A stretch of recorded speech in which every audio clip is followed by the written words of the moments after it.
In an era where every moment can appear on social media, from a breakfast plate, a cup of coffee, a vacation trip, to private emotions, carefully framed and aesthetically displayed, there remains a group of people who are almost invisible. They post nothing. They do not update their status. They do not recount the stories of their lives. They do not share what makes them happy or sad. They simply drift quietly through the stream of information, observing more than speaking, thinking more than expressing. That silence is often misunderstood. Many assume they are passive, withdrawn, or that they have nothing worth sharing. But such assumptions only touch the surface, because behind the choice of not posting anything lies an intricate psychological landscape, experiences they do not wish to expose, boundaries they want to preserve for themselves, a longing to live slowly and live truthfully without being pulled into the need to perform for an audience. And sometimes, it is exactly this silence that opens a deeper journey, a journey into their own psychology and emotional terrain, a journey that helps them understand their authentic identity, and one that also invites us to reflect on how human beings choose to exist. In an age overflowing with noise,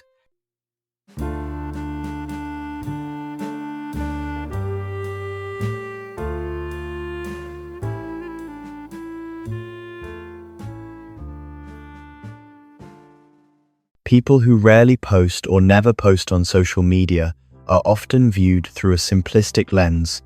They have nothing to share, but the truth is often the opposite. They hold many thoughts, many observations, many stories worth telling. The only difference is that these stories are not told in front of a crowd. They live within their inner world, a place that requires no audience. They are not empty, they are full of subtle emotions, quiet observations, and fragments of memory. They do not want to be misinterpreted. If you look closely, you will notice how cautious they are about revealing themselves, cautious about who is allowed to enter their life, cautious about which moments deserve to be placed under public scrutiny. Many remain silent, not out of shyness, but because they understand that every appearance leaves a trace of who they are. And they want that trace to be accurate, true to themselves, true to their emotions, true to the person they know deeply within. Silence is not a lack. Silence is a form of restraint, a deliberate choice to keep their inner depth from being swept away by the noisy currents of social media. And it is precisely at this point that we begin to understand why they choose to step back, a choice that leads directly to the real nature of social media in the modern age. Social media, in its original design, was meant to help people connect, but over time, it has transformed into a stage where everyone feels compelled to appear perfect. A photo is no longer just a photo. It becomes a declaration of self-image, a message that says, "I am fine, I am interested, I am living correctly." Every act of sharing becomes an act of performing. No one says it out loud, but everyone knows. The more polished and aesthetically refined a post is, the more attention it receives. In this way, social media silently creates a constant pressure. One must always have something to show. People who post rarely often recognize this earlier than others. They see the subtle shifts in how people begin to live in order to be seen. They notice the addictive pull of being praised, being noticed, being perceived as doing well. But at some point, they grow tired of finding the perfect angle, tired of editing words to appear profound, tired of the sense that they are performing more than they are living. And it is precisely this fatigue that drives them away from the stage. No noise, no announcement, no, "I need a detox." They simply step down quietly, seeking a calmer space, one where they are not forced into continuous performance. In that space, they begin to face a deeper need, the need to protect their own emotional world. Many people become silent because they have been hurt by their own visibility.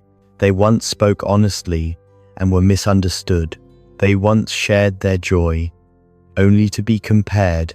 They once revealed their sorrow, only to be labeled weak. These experiences teach them one truth: not every moment is safe to expose publicly, and so they build for themselves a shelter, a storm-proof zone, a place where no one has the right to judge, a place where they are allowed to feel without fearing that their emotions will be misread.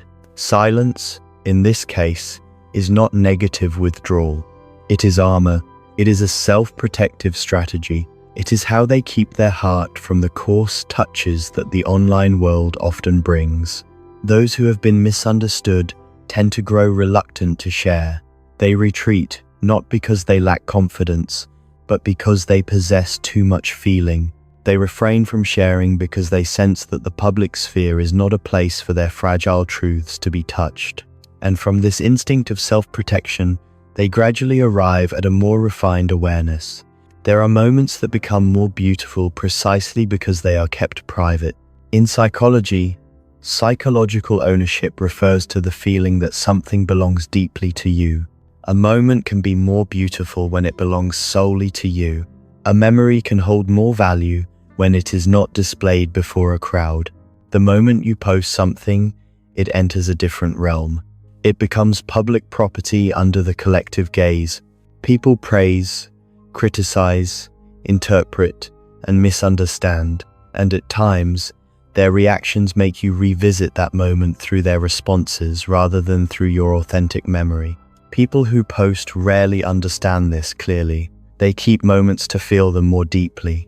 They keep them to ensure the memory is not diluted by others' commentary. They keep them so that meaningful seconds are not reduced to short-lived content. They keep them so they can remember in their own way, and it is precisely this act of keeping that empowers them to step out of the addictive loop of social media. Every time a notification lights up, the brain releases dopamine, the neurotransmitter that creates feelings of excitement and satisfaction. Gradually, people become trapped in the cycle of anticipation. How many likes? How many comments? Is this post good enough? Those who post rarely tend to be sensitive to these emotional fluctuations. They recognize that they are being governed by external feedback. They see their emotions becoming dependent on an unstable system, and they know they do not want to live that way. Leaving the dopamine loop does not mean leaving social media. It means stepping away from the habit of living for validation. They choose not to wait for the feeling of being seen. They choose not to let their brain become addicted to the small signals of attention. In that choice, they gradually sense something deeper. In silence, they finally have the space to listen to themselves, something social media easily obscures.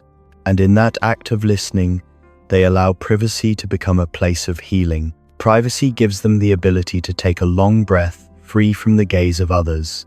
It is the space where they do not need to explain their sadness, do not need to refine their joy, and do not need to optimize any moment of their life. Within that privacy, emotions return to their true proportions. They cook without taking photos. They take walks without posting stories.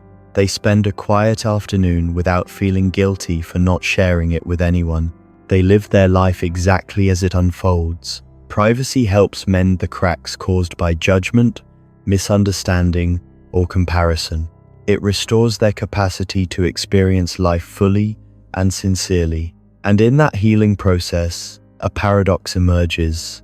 The deeper they live, the more easily they are misunderstood. Those who rarely post often carry a depth that others do not see. They do not speak much, but they feel intensely. They do not appear often, but they care deeply. And precisely because of this discretion, they are the ones most easily misread. They are not cold, they are careful. They are not distant, they are simply not quick to trust. They are not indifferent, they simply refuse to display their emotions on platforms that cannot hold them well. They perceive subtleties others overlook. They notice the smallest signals of emotion. They hear even the things left unsaid. But because they do not show these things publicly, the world assumes they are empty. That is not true. They contain so much that they cannot afford to share it carelessly. And it is this very misunderstanding that leads them to confront a very particular form of loneliness. Their loneliness does not stem from speaking little. It stems from being misseen, from being interpreted as something they are not, from living in a world that notices only their silence, yet never what lies beneath it. They want connection, but not through performance. They want to be understood, but not at the cost of exposing their emotions for others to dissect. They want to be seen accurately, not through the distorted lens of a noisy social media landscape. When misunderstanding repeats itself too many times, they withdraw further, not out of avoidance, but out of the need to protect their sensitivity. They know how easily they are wounded, and they know not everyone has the subtlety required to perceive them correctly. This process leads them to confront another kind of fear, the fear of being misjudged every time they choose to appear. Social media places people in a constant state of being observed, even when no one is truly watching. This feeling of being scrutinized turns every post into a test, a form of self-performance. Those who rarely post are especially sensitive to this. They fear being misunderstood. They fear being judged too quickly. They fear being labeled based on something they have no chance to explain. This fear makes their appearances increasingly cautious, and the more cautious they become, the more they choose to withdraw. Yet this withdrawal opens a deeper dimension. Silence begins to transform into an existential choice, a way of asserting oneself through an entirely different mode of being. When silence is no longer avoidance, it becomes their way of saying, "I do not exist to be seen. I do not share to seek validation. I do not live under someone else's spotlight." Silence turns into a declaration of psychological independence, an assertion that their worth is not measured by visibility. Within that silence, they discover freedom. Freedom from attention, freedom from expectation, freedom from having to compress themselves into a neat version for others to consume. And when they no longer need the spotlight, they no longer need the crowd to legitimize the relationships around them. People who rarely post are not withdrawing from the world. They are simply choosing not to expose their world. They still live deeply. They still love wholeheartedly. They still connect with the people who matter in ways that are full and quietly sincere. They do not need check-ins to prove attachment. They do not need stories to prove presence. They do not need photos to prove they are living a full life. They exist in this world in their own way, a way that requires no audience. And precisely here, an important lesson emerges. Their silence carries healing messages that everyone should understand. The first lesson: you do not need to appear in order to have value. Those who live quietly are not retreating. They are simply prioritizing their authentic identity over external attention. The second lesson: you do not need to prove anything to the public. The most beautiful moments in life often belong solely to you. And sometimes, keeping them to yourself is the gentlest form of self-love. The third lesson: silence is not a lack of connection. Silence is a form of selection, a way of allowing yourself to live deeply, truthfully, without being disrupted by invisible expectations. And the final lesson: you are not alone in living slowly, privately, inwardly. There are far more people like you than you realize. Those who appear little but feel deeply, who speak little but understand profoundly, who reveal little but possess immense inner strength. Your silence is not an absence. It is another way of being present, a more complete way, a more authentic way. When looking back at the entire journey of those who rarely post, we see that they have not stepped out of life at all. They have only stepped out of a game that was never theirs to play. In a world where everyone races toward attention, they choose to preserve silence. In a world where everyone wants to be seen, they choose to see themselves. And in a world where everything must constantly be narrated, they choose to live each moment fully without an audience. Their silence is not a sign of emptiness, but of fullness, full of awareness, full of depth, full of sensitivity, and full of things social media can never measure.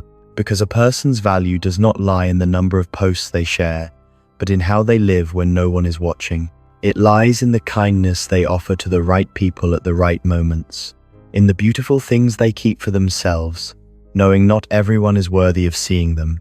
And if you, too, are someone who lives quietly, know that you are neither weak nor out of place. You are simply living at your own rhythm, and sometimes it is exactly in that quiet rhythm that the truest part of a human being is born.